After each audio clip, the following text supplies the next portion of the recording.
I never thought a simple grocery run would be the beginning of the end. One errand, one bag of chocolate and juice boxes, and my entire world shifted. I walked into that store a husband trying to mend small cracks with small gestures. I walked out a man staring into a storm I didn't yet understand, a storm waiting for me in the parking lot. I remember the way the glass doors of the grocery store slid open that evening, with that whoosh of cold, filtered air rushing out as if to greet me. It should have been an ordinary errand, a quick in and out to grab milk, eggs, the chocolate Laura always liked after dinner, and juice for our son. But even before I pushed the cart into the brightly lit aisles, something restless hummed in the back of my mind.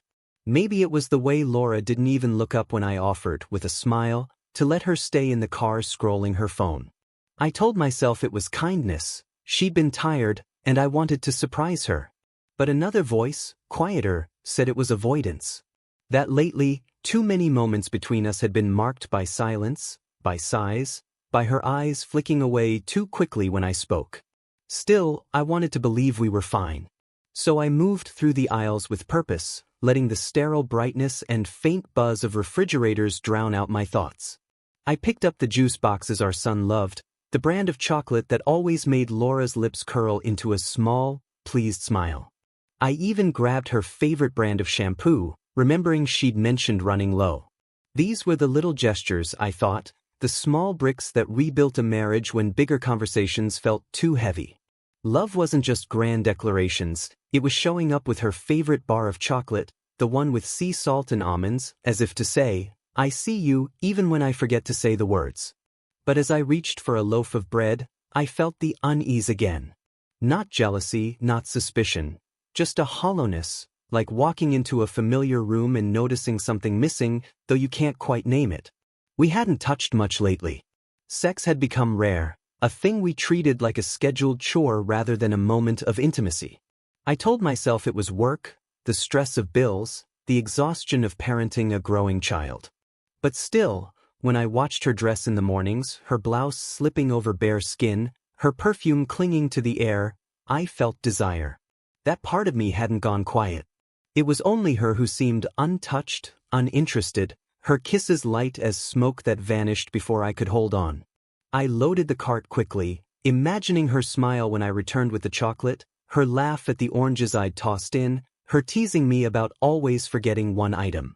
The truth was, I craved her laughter more than anything. I wanted to feel it again, not the polite sound she gave at family dinners, but the real one. The kind that left her eyes wet and her hands swatting at me, like back when we were reckless and in love. I missed the heat of her hands sliding up my thigh during a late-night drive, the way she once whispered what she wanted me to do to her before we even got home. Those memories clung stubbornly, refusing to surrender to the blandness our marriage had become. Walking back down the aisle, I caught my reflection in one of the freezer doors. For a second, I didn't recognize myself. The tired lines under my eyes, the faint slump in my shoulders. I thought about the man Laura had married. Younger, sharper, eyes alive with ambition. The kind of man who could make her laugh so hard in a cafe that people at the next table would stare. Where had that version of me gone? Had he been buried under deadlines, late nights, and the grind of ordinary life? Or had Laura simply stopped looking for him? A young couple brushed past me, their hands linked, her giggle bubbling out when he whispered something in her ear.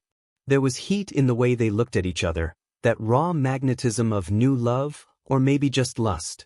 I remembered when Laura and I had that, when her glance alone was enough to harden me instantly, when she used to climb into my lap as soon as the front door closed, ignoring the half-cooked pasta on the stove. We had once been all fire. And now, I thought grimly, we were smoke. But smoke still meant something had burned, and I wasn't ready to let it die completely. That's why I was here, squeezing the cold plastic handle of a milk jug, pretending that a grocery run could save us. That maybe chocolate and juice boxes and shampoo were love letters in their own way. When I finally joined the checkout line, I noticed a woman 2 carts ahead of me, dark hair spilling over a red scarf, her body wrapped in a coat that hinted at the shape beneath. She caught me looking, and for an instant, her lips curved in a knowing smile before she turned away. I felt guilt slice through the moment, but also a dangerous reminder. Desire was still alive in me, wild and restless, waiting for somewhere to go. And I wanted it to be Laura, always Laura. But she had to meet me halfway. The cashier's beep jolted me back. I paid, thanked her, and hefted the bags into my arms.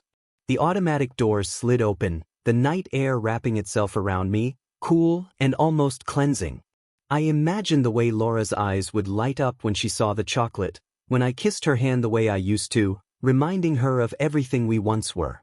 I clung to that vision because for now, it was all I had, a fragile hope balanced against the weight of everything I didn't yet know.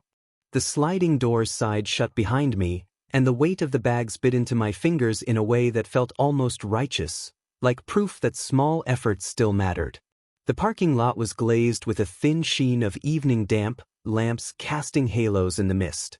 I spotted our car 2 rows over, the familiar dent by the rear bumper a trivial scar in a life of larger ones. Laura's silhouette was a pale glow behind the fogged windshield. I pictured her smile when I handed her the chocolate, the machinoid shake of her head when I told her to buckle the milk upright this time so it wouldn't leak. I even rehearsed a line, something light, about rescuing the last loaf of decent bread from a mob. Halfway there, a movement inside the car broke the picture in my head.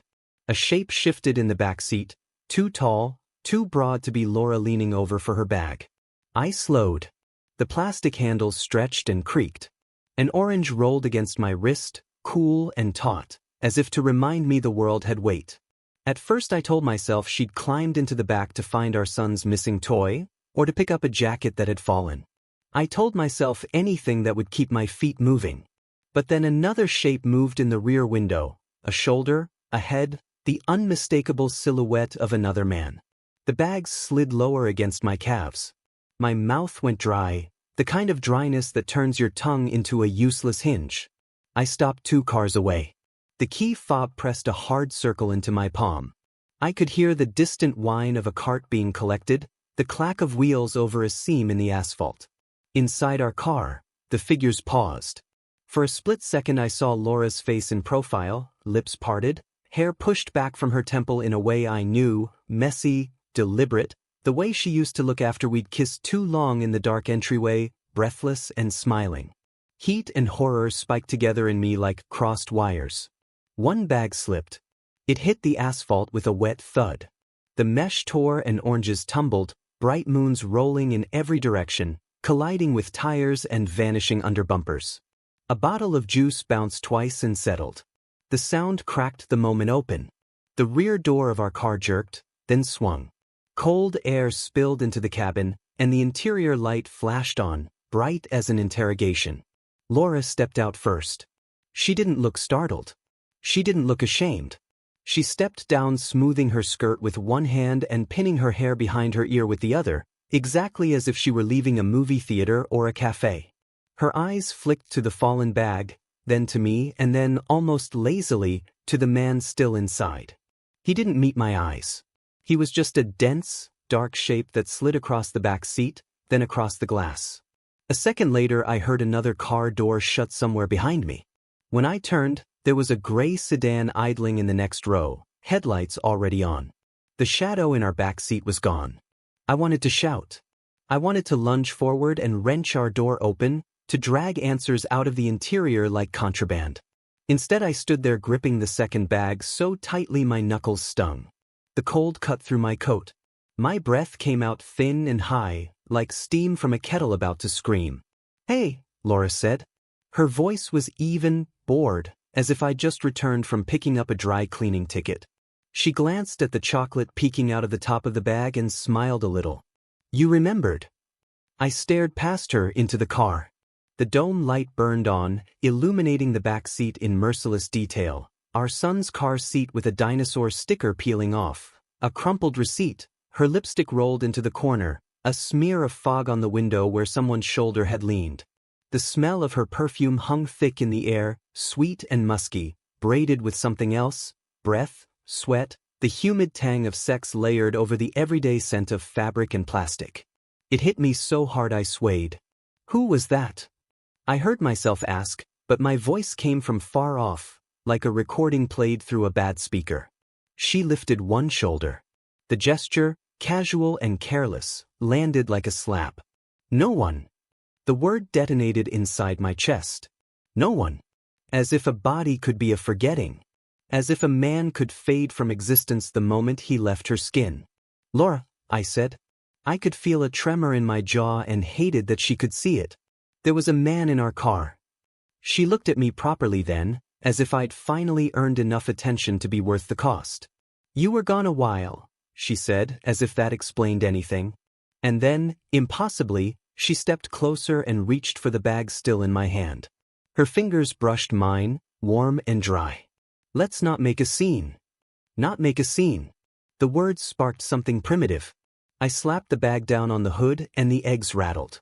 She didn't flinch. She leaned against the car, crossing her ankles, eyes traveling over my face with an intimacy that had nothing to do with tenderness. She looked sated, glowing almost. The observation was grotesque and magnetic all at once.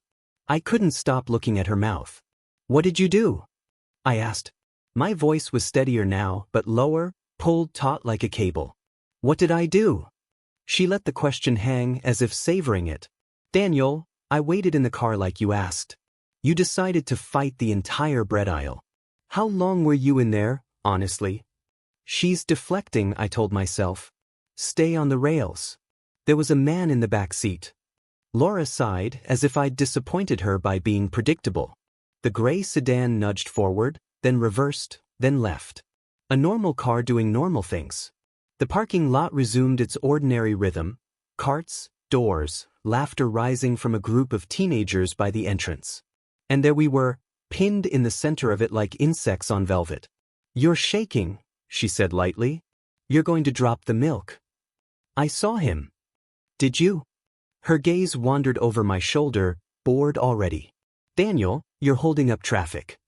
A car waited 2 stalls over, turn signal ticking.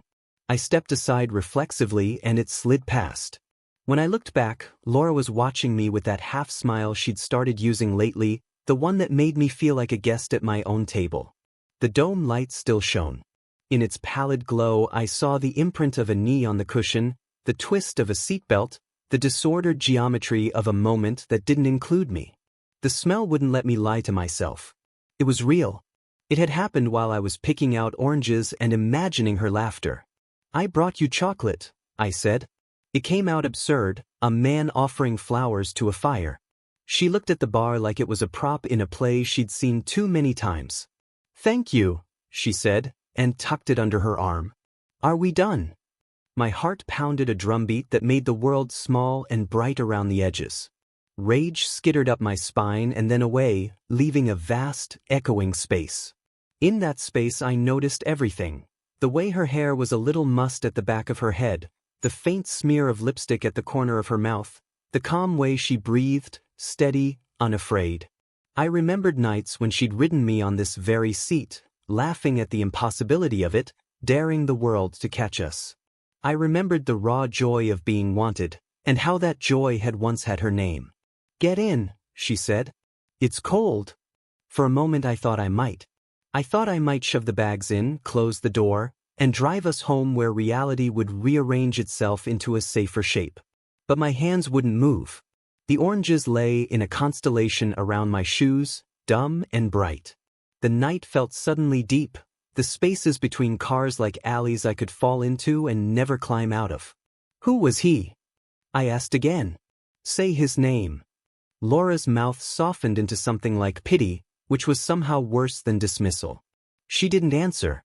She reached for the handle, then paused, eyes on mine, daring me to keep the moment alive or let it die right there. The gray sedan drifted off. The lot resumed its ordinary hum. Laura checked her hair in the window, then looked at me like the question was mine to answer. Oranges ringed my shoes. I felt something in me give way with a quiet crack. She opened the passenger door and slid in. I stayed outside, breath ghosting, not yet ready to follow. I don't remember how I got into the driver's seat. One moment I was standing among the scattered oranges, my pulse a drumbeat in my ears, and the next I was gripping the wheel, the plastic bags sagging at my feet. Laura slid into the passenger side with the grace of someone who had nothing to hide. She tugged down her skirt, checked her phone, and hummed under her breath. The dome light blinked out. The car became a sealed box of silence, thick with perfume and the fading scent of another man.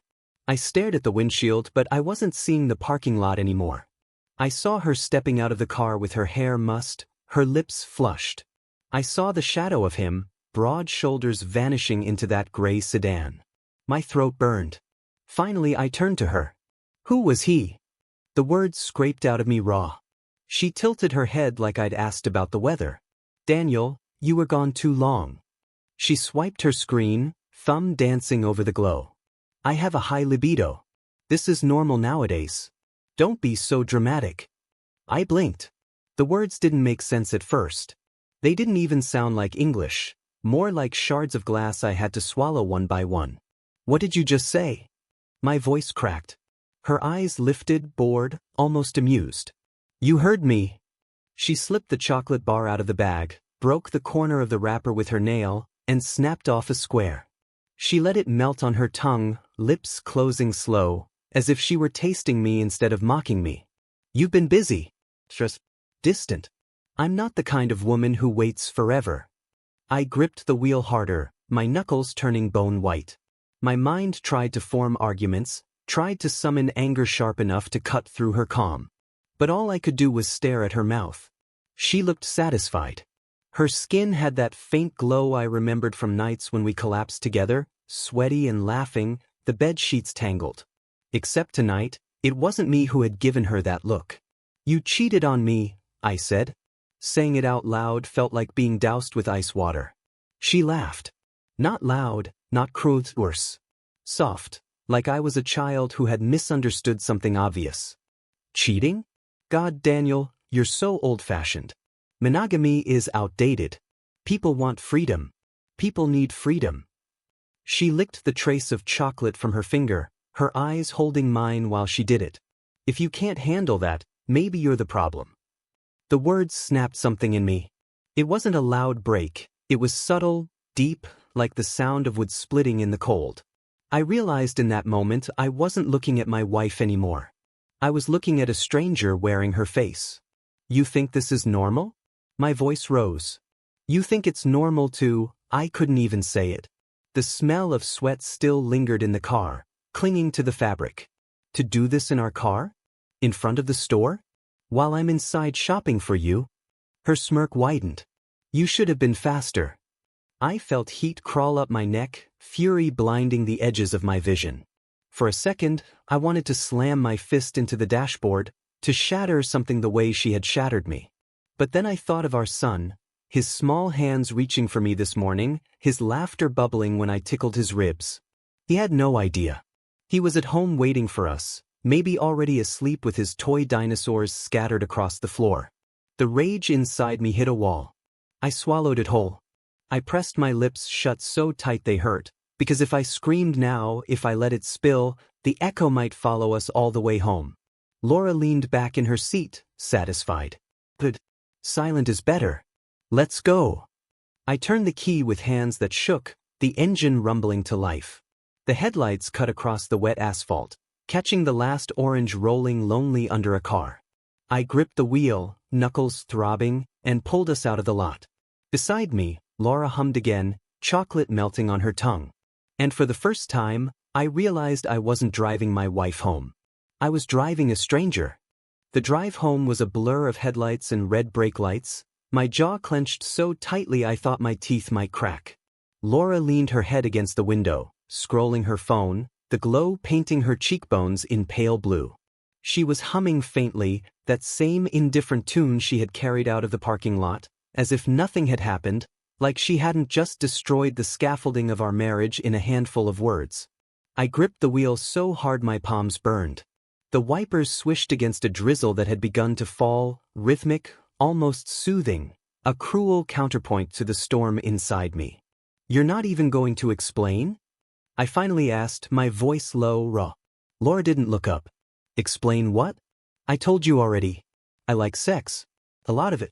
Why is that suddenly a crime? My hands trembled. I tightened my grip until the leather groaned. It's a crime because we're married, Laura. Because we made vows. Because while I was buying you chocolate, you were in the back seat. My voice broke. With someone else. At that she laughed softly. Not nervously. Not apologetically. But like I had told a joke she'd heard too many times. You really don't get it, do you? She said, tucking her phone into her purse at last. She turned toward me, eyes sharp in the dark. Monogamy is outdated. It's a cage built for weaker generations. People need to breathe. To explore. To feel alive. I'm not going to chain myself to one man just because a priest or some courthouse clerk says so. You're my wife, I hissed. Her lips curled. And you're my husband. But that doesn't mean I belong to you. I'm not a possession. If you can't handle me, if you can't satisfy me, then maybe you're the problem.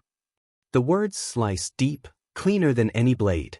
For a second, my vision swam red. I wanted to slam on the brakes, to pull over and force her to look me in the eyes, to shout so loud the night itself would carry the truth back to her. But when I glanced at the rearview mirror, the sight of our son's empty car seat stopped me cold. I imagined him there, wide-eyed and smiling, his small voice asking why Mommy and Daddy were yelling. I saw the plastic dinosaur wedged in the seatbelt, his favorite toy, the one he carried everywhere. Rage boiled inside me, but love pressed it down, burying it under a weight heavier than any betrayal, the need to protect him. So I drove. Silent. Teeth grinding. Laura smirked into the quiet. Thought so, she murmured, almost to herself. When we finally pulled into the driveway, the house loomed dark except for the golden glow of a lamp in the living room. I cut the engine, and for a moment the silence was suffocating. Laura slipped out of the car, smoothing her hair as if she'd just come home from a dinner party. I stayed behind, gripping the wheel, forcing air into my lungs. Inside, the warmth hit me, the familiar scent of our home, the faint trace of spaghetti from dinner, the sound of our son humming to himself as he built towers out of blocks on the rug. He looked up when we entered, eyes bright. "Daddy," he shouted, arms open. I dropped to my knees, scooping him into my arms, holding him so tightly he squirmed. His laughter rang in my ears, a bomb and a knife all at once. Behind me, Laura's heels clicked across the hardwood as she vanished into the kitchen without a word. I buried my face in my son's hair, inhaling the sweetness of shampoo, and made a silent vow. Whatever else happened, he would not know. Not tonight. Not tomorrow. Not until I had figured out how to shield him from the truth that was already breaking me apart. Because the fight I wanted to unleash wasn't just with Laura anymore. It was with the darkness she had dragged into our lives. And I knew, one way or another, that fight was only just beginning. The days after the parking lot blurred into one another, a haze of routine that barely held me together. I went to work, answered emails, sat in meetings where words drifted around me like fog. I drove home, forced smiles from my son, ate dinner in silence while Laura scrolled her phone at the table. We moved like strangers renting the same space, tethered only by the small boy who deserved more than the storm gathering between us. At night, when the house quieted, I lay awake staring at the ceiling. Laura would sometimes slip into bed without touching me, other times climb in hours later, smelling faintly of perfume that wasn't hers, or smoke from bars she never admitted going to. I stopped asking questions. Her answers had already carved scars too deep. And yet, it wasn't until I overheard the neighbors that the cracks in my world split wider. I was carrying out the trash on a Thursday evening when I caught their voices in the stairwell. Two women from the third floor, always chatty, their words echoing off the concrete walls. "Did you hear about Laura again?" one whispered, a chuckle buried in the words. The other laughed outright. "Please. Everyone's heard. She doesn't even hide it anymore. That poor husband of hers, he has no clue." My grip on the trash bag tightened until the plastic tore slightly, the sharp scent of coffee grounds and orange peels leaking out. My heart pounded so hard I thought they might hear it. "She was at that hotel on 8th again last week," the first continued. "With some guy I've never seen before. Tall, bald, toes, looked like trouble. She walked out with him like she didn't have a child waiting at home." The laughter that followed burned hotter than fire. I stood frozen, my chest hollow, my mind spinning. They knew. Everyone knew. Everyone except me. I turned and walked back inside before they could see me. The bag slipped from my fingers, spilling across the hallway, but I didn't care. The humiliation was a weight pressing on my lungs. I had thought betrayal was private, a wound kept between two people.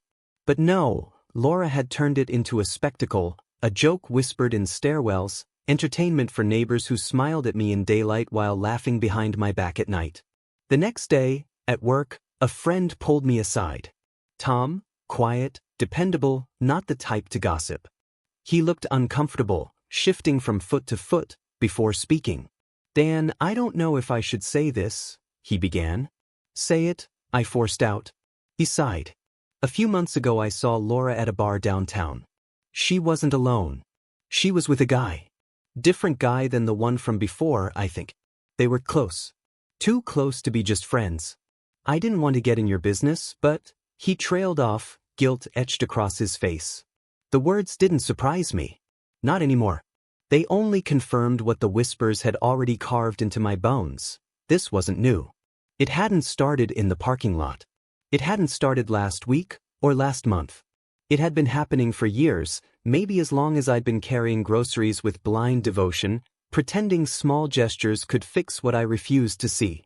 That night, when I lay beside Laura in the dark, I listened to her breathing and wondered who else had heard it, who else had traced the line of her collarbone, who else had tasted the chocolate I'd bought her melting on her lips. The rage didn't come this time. Only a cold clarity, sharper than glass. The betrayal wasn't a single wound. It was a network, a web spun quietly around me, and I was the last fool tangled in its threads. And I knew then that I couldn't keep looking away. If the whispers were true, and my gut told me they were, I needed to dig deeper.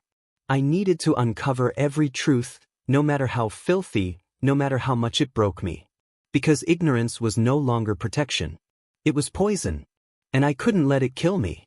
Not when my son needed me alive. The night I finally looked at her phone, the house was heavy with silence.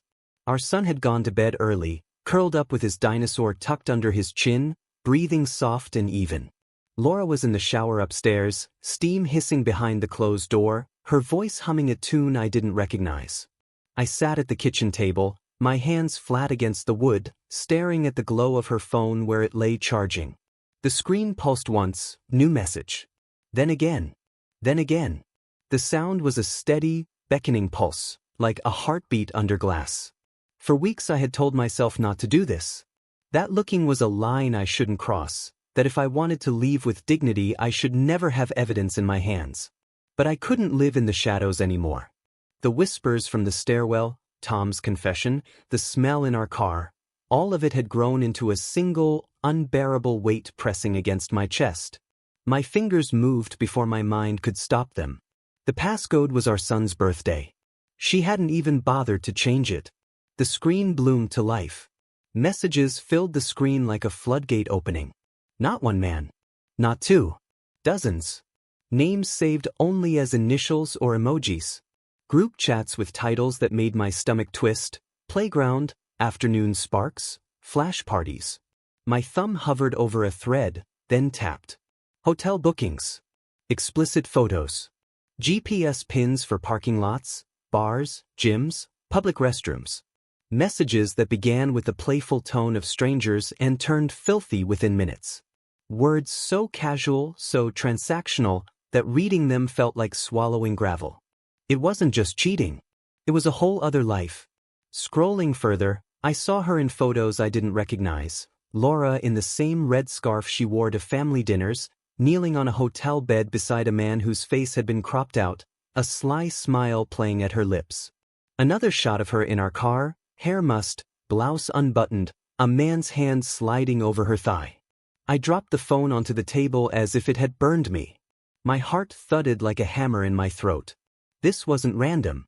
This wasn't a bored wife sneaking off now and then. This was a network, organized, deliberate. The parking lot hadn't been an accident. It had been planned. I opened a group chat called Flash Parties. A message from 2 days ago blinked at the bottom. Meet at Westfield Lot, 8 p.m. Keep it quick. Same car as before. My stomach flipped. Westfield Lot. That was the grocery store. That was the night. I stared at the screen, the characters swimming before my eyes. All this time, I had been running errands, planning dinners, buying chocolates, while she orchestrated rendezvous like a conductor leading an orchestra. Her so-called freedom wasn't rebellion, it was choreography. And the worst part was how easy it had been to hide. How easily she'd played the perfect mother, the wife scrolling her phone in the passenger seat, while living this second identity that pulsed with strangers' hands and whispered plans. The water shut off upstairs. The pipes groaned. I locked the phone and slid it back exactly where it had been, my hands trembling so badly the cord rattled against the counter. My reflection stared back from the dark window above the sink, hollow-eyed, jaw tight. A man who had finally seen what had been in front of him all along. She came down a minute later, damp hair clinging to her shoulders, a towel wrapped carelessly around her body. She moved through the kitchen like a ghost, pulling a glass from the cupboard, filling it with water, sipping as though nothing existed beyond her thirst. "You're quiet," she said, eyes flicking to me. I forced a smile. "Just tired." She studied me for a beat too long, then shrugged and disappeared down the hall. I sat there alone, the hum of the refrigerator loud in my ears, and for the first time since this began, I wasn't angry. I was cold. Cold and certain. Because now I knew the truth. And I wasn't going to look away again. By the time I confronted her again, the knowledge had settled inside me like a stone, cold, heavy, immovable. I stopped second-guessing myself. I stopped hoping there was a misunderstanding. Every ping of her phone, every late-night errand, every glance she gave me with that faint smile now read like a confession. I waited until our son was at my sister's for the weekend. The house felt strange without his small noises, like the air had gone hollow. Laura came in from a yoga class, hair slicked back in a tight ponytail, leggings clinging to her thighs, a faint sheen of sweat on her collarbone. I sat at the kitchen table with her phone in front of me, the screen dark but unlocked. "Sit," I said. My voice surprised me. It wasn't a shout. It was steady, low, like a taut wire ready to snap. She stopped in the doorway, eyes flicking from my face to the phone. "What's this?" "You know what it is," I said. She didn't move. For a heartbeat, a flicker of something, fear maybe, crossed her face. Then it vanished under that practiced mask of indifference. She pulled out a chair and sat across from me, folding her hands like we were at a business meeting. I turned the phone toward her, scrolling through a group chat. "Westfield lot. Hotel on 8th, playgrounds. Love it." "I know." Laura's eyes tracked the screen but she didn't flinch. Instead she let out a soft laugh. "So you've been snooping. Congratulations." "You're part of a ring," I said. My voice cracked but I forced it steady. "This isn't about freedom or high libido. This is..." I swallowed hard. "This is a double life." She leaned back in her chair, crossing one leg over the other, the fabric stretching tight over her knee. "So? What are you going to do about it? Divorce me? Go ahead. But don't think you're walking away with our son." The words hit me harder than any admission of betrayal. "Excuse me?" Her smirk widened. "You heard me. If you try to take him, I'll tell the court you're abusive. That you yell. That you scare me. You'll lose everything, Daniel. Everything." I stared at her. My heart hammered against my ribs, but my hands were strangely calm on the table. "You'd lie like that?" "I don't have to lie," she said. "You're already angry. You're already unstable. One raised voice, one hole punched in a wall, and it's over for you. Judges always side with the mother. Remember that." Her words slid into me like ice. She knew exactly where to strike. My one unbreakable point, the boy asleep with his dinosaur in the other room, the reason I'd swallowed my rage night after night. She leaned forward, elbows on the table, voice dropping into a purr. "You think you're fighting for some moral high ground, but you're not. You're fighting me. And I always win." Something shifted inside me then. Not an explosion, but the opposite. A stillness, like the moment before the ocean pulls back for a wave. My anger dissolved into a clarity so sharp it almost felt like peace. "You're right," I said quietly. Laura blinked. "What?" "You're right about one thing. I'm not fighting for me anymore." I pushed the phone toward her and stood. I'm fighting for him. I left the kitchen without waiting for a response. Her chair scraped back, but she didn't follow. I went into the living room, sat on the couch, and stared at the blank television screen. My reflection looked back at me, eyes dark, jaw tight, a man already halfway gone from the life he used to live. Upstairs, a door closed softly. The house fell silent. I didn't know exactly how yet, but a decision had taken root. I wasn't going to let her threaten me into paralysis. I wasn't going to let our son grow up in the shadow of her chaos. This wasn't about saving a marriage anymore. It was about survival.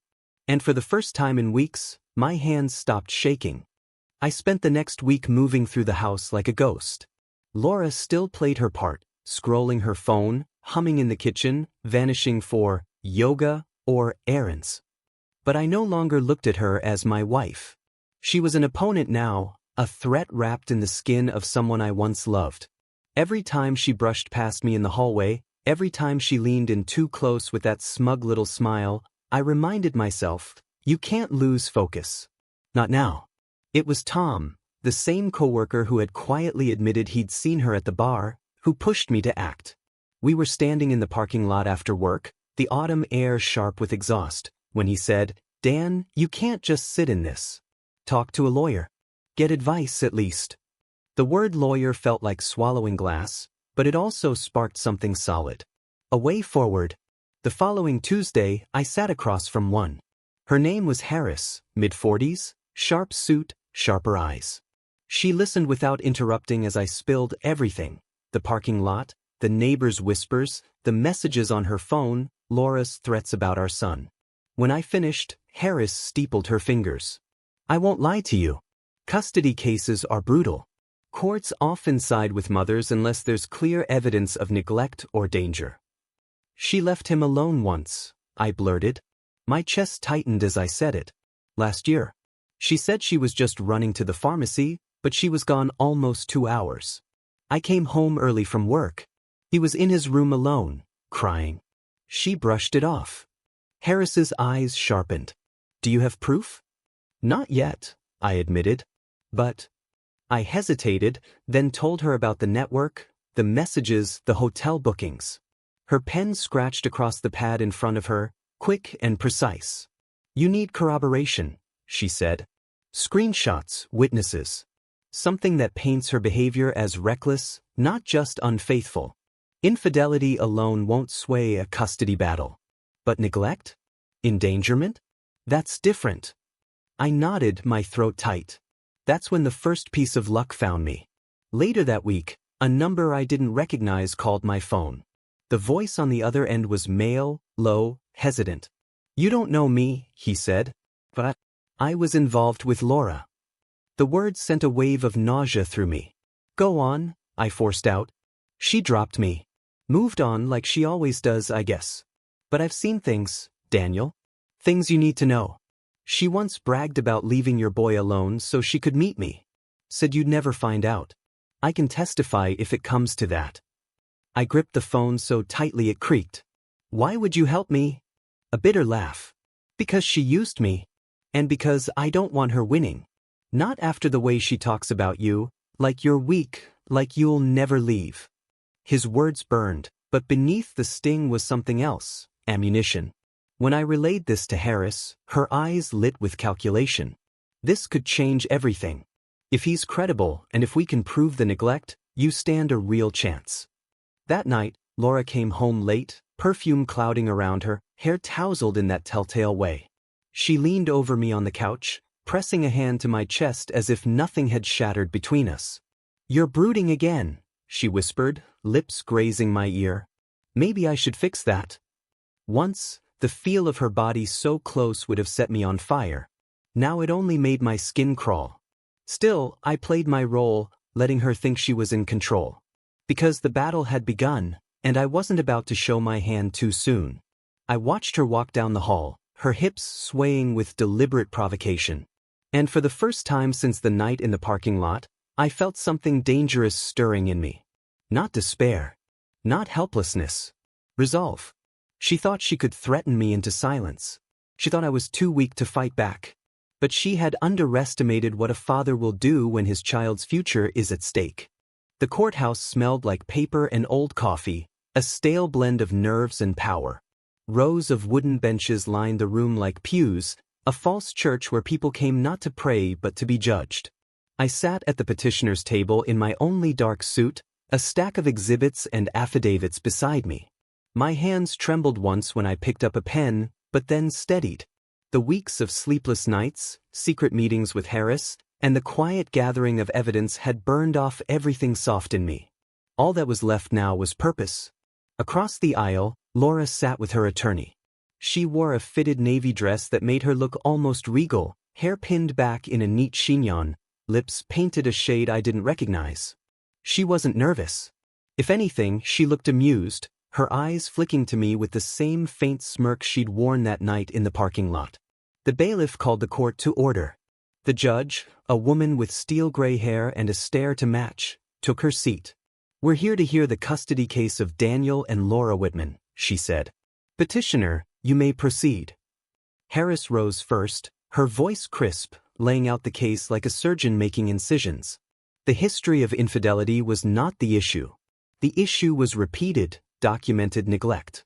Messages and witness statements showed Laura had left our son unattended on multiple occasions to pursue meetings with strangers. The most damning piece, a sworn statement from the ex-lover detailing how Laura bragged about it. Laura's attorney objected again, but Harris was relentless. Each exhibit appeared on the screen like a blade, screenshots of hotel bookings, text messages with timestamps overlapping times our son was left alone, chat logs from flash parties, and afternoon sparks. The ex-lover's affidavit read like a confession, Laura's own words about her style of life, about how I would never leave because I was too weak. I didn't look at Laura as Harris spoke. I stared at the table, at my son's name written at the top of every page, a silent anchor keeping me steady. When it was Laura's turn, she rose like an actress stepping into a role. "Your Honor," she began, voice soft and righteous, "I am a devoted mother. My personal relationships are my own. I've never endangered my child." She gestured toward me. "Daniel is angry and controlling. He's trying to punish me for wanting freedom. He's exaggerating." Her attorney followed, trying to paint me as jealous, unstable, vindictive. They brought up nothing specific, no holes in walls, no police reports, just innuendo. But each time they tried, Harris rose with a counterpoint. "Text messages don't lie," she said firmly. "Witnesses don't lie." I risked a glance at Laura then. The smirk had faded, replaced by a faint crease at the corner of her mouth. Finally, Harris called the ex-lover himself. He stepped to the stand, tall but slouched, his voice low and rough. He admitted to the affair, admitted to seeing our son left alone. And then, in the final, damning moment, he repeated the words Laura had once bragged to him. "My husband will never leave me. He's too weak." The words echoed in the courtroom, sharp as a slap. For a heartbeat, silence. Even the judge's pen paused midair. I didn't look at Laura again. I stared at my hands instead, at the veins pulsing beneath my skin. Maybe once. Not anymore. The judge leaned back, eyes narrowing. "I've heard enough," she said. She flipped through her notes, then closed the folder with a quiet snap. "The petitioner has provided credible evidence of repeated neglect. The respondent's defense of personal freedom does not excuse endangerment of a minor." Her next words came like a bell ringing through fog. "Primary physical custody is hereby awarded to the father. The mother will have supervised visitation until further review." The gavel struck.